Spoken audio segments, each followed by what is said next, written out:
Hey everyone, so I've made a lot of videos of me building my Cobra, but not too many of me out driving it. It goes without saying that the car is a lot of fun to drive, and I like to think of it as a motorcycle that has four wheels. It's just kind of got that same feeling.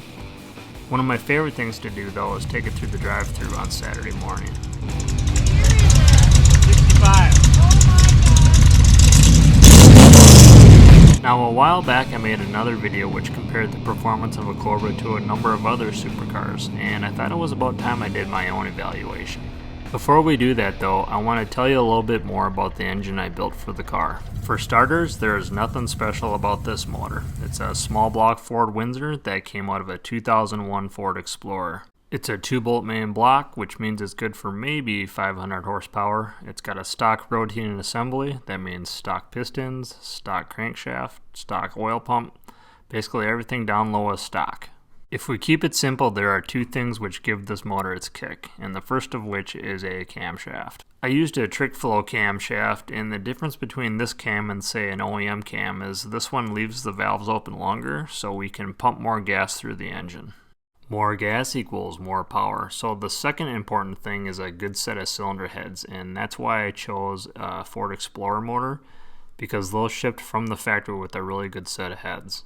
What makes them so good is they can move a high CFM of air, and that gets more gas and air into the engine and more exhaust out of the engine.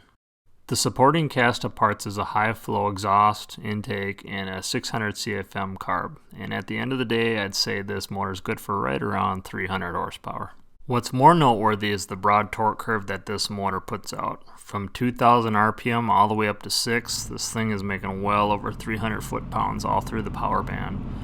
And if you put a motor like this in a lightweight car like a Cobra, it makes for a lot of fun on the street.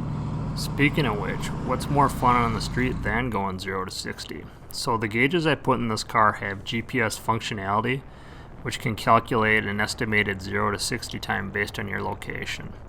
Let's give it a try.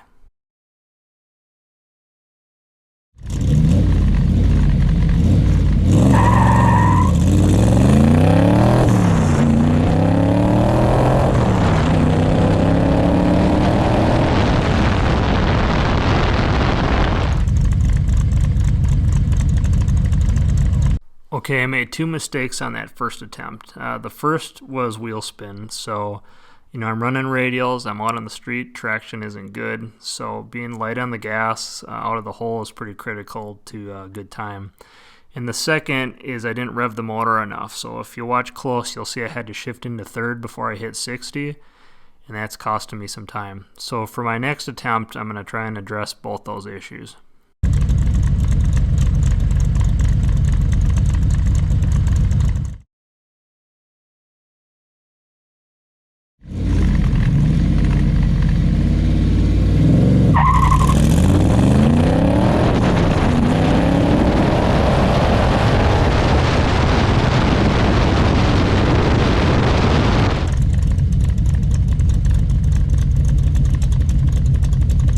Well, look at that, I got exactly the same time. So I revved second through 60, and actually I over-revved it a little. If you can hear it, I was kind of gambling a little there, and I got lucky, I think. But I still have an issue with wheel spin. And for my next attempt, what I'm going to do is I'm not going to even drop the clutch. I'm just going to kind of let it out hard and see how it works.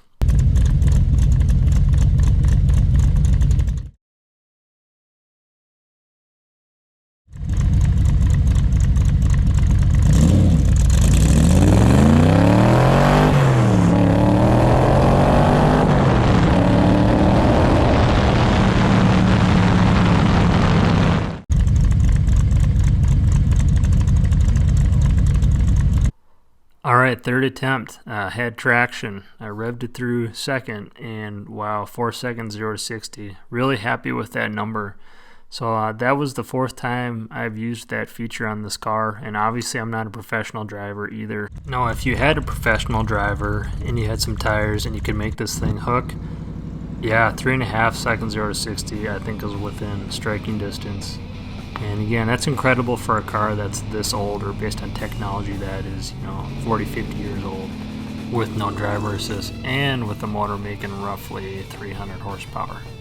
Alright, well, I guess I'm gonna have to get some tires now and then go troll some Teslas. What do you think? Thanks for watching.